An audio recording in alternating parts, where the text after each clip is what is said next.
ஒரு ஆசிரியர்னா எப்படி இருக்கணுங்கிறதுக்கு ஆசிரியர் பயிற்சி பள்ளியில் பாடமாக வச்சுருக்கான். ஜப்பான் நாட்டில். எனக்கு ஜப்பானிய மொழி தெரியாது.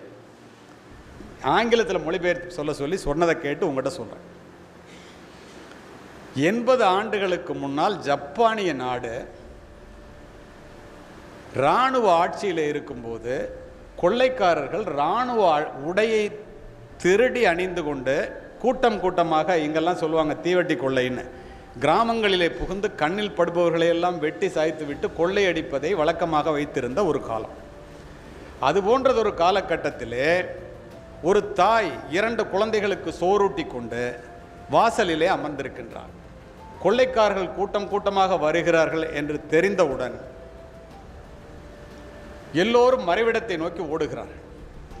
இந்த தாய் சோறூட்டி கொண்டிருந்த 2 குழந்தையும் இடுப்பில் 2 பக்கம் வைத்துக்கொண்டு அவளும் ஓடுகிறாள். குதிரையினுடைய குளம்படி சத்தம் அருகாமையில் கேட்டவுடன் 3 பேரும் தப்பிக்க முடியாது என்பதை முழுமையாக உணர்ந்த அந்த தாய் ஒரு நிமிடம் நின்று நிதானித்து 2 குழந்தைகள் முகத்தையும் பார்த்துவிட்டு ஒரு குழந்தையை இறக்கிவிட்டு ஒரு குழந்தையோடு மறைவிடத்தை சென்றடைகின்றாள். அங்கிருந்து பார்க்கின்றாள், இறக்கிவிடப்பட்ட குழந்தை தலை துண்டாக்கப்பட்டு குதிரையினுடைய குளம்படிப்பட்டு சின்னாபின்னமாவதை பார்த்து கதறுகிறார். கொள்ளைக்காரர்கள் கொள்ளையடித்து சென்றவுடன் ஒரு குழந்தையை இறுக்கமாக பிடித்தபடி அந்த தாய் அந்த இடத்திலே வந்து விழுந்து புரண்டு கதறுகிறாள். குழந்தை இறந்து கிடக்கின்ற இடத்திலே அத்துணை பேர் அந்த இடத்திற்கு வருகிறார்கள். எப்படி அமைதியாக கேட்குறீங்க பாருங்க. அதுதான் இந்திய பண்பாடு. அங்கிருந்த ஒரு முதியவர் கேட்கின்றார், தாயே, ஒரு தாய்க்கு 2 குழந்தைகளும் 2 கண்களைப் போல அல்லவா? அடையாளத்தை பார்த்துட்டு எப்படி ஒரு குழந்தைய இறக்கி விட்டுட்டு ஒரு குழந்தையை காப்பாற்ற உன்னால மனசு வந்துச்சு? தாய் அல்லவா நீ? அந்த தாய் சொன்ன பதில் என்ன தெரியுமா? அதிர்ந்து போவீர்கள்.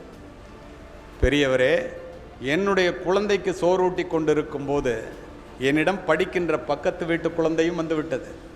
2 குழந்தைகளுக்கும் நான் சோறூட்டி கொண்டிருக்கும் போது கொள்ளைக்காரர்கள் வந்து விட்டார்கள். 2 குழந்தையையும் காப்பாற்ற நினைத்தேன், முடியவில்லை. நான் இறக்கி விட்டது என்னுடைய குழந்தை, காப்பாற்றியது பக்கத்து வீட்டு குழந்தை. ஏனென்றால் அடிப்படையில் நான் ஒரு தாய் மட்டுமல்ல, ஒரு ஆசிரியை என்று முடிக்கின்றார். அவர் சொன்னார்ல, எங்கள் பிள்ளைங்களை எப்படி பார்த்துக்கிறோமோ அதை விட உங்களை நல்லா பார்த்துக்குவோம் அப்படின்னு. இதுதான் இந்த ஆசிரியர்கள் உங்களுக்கு கொடுக்கின்ற மாபெரும் உத்தரவாதம்.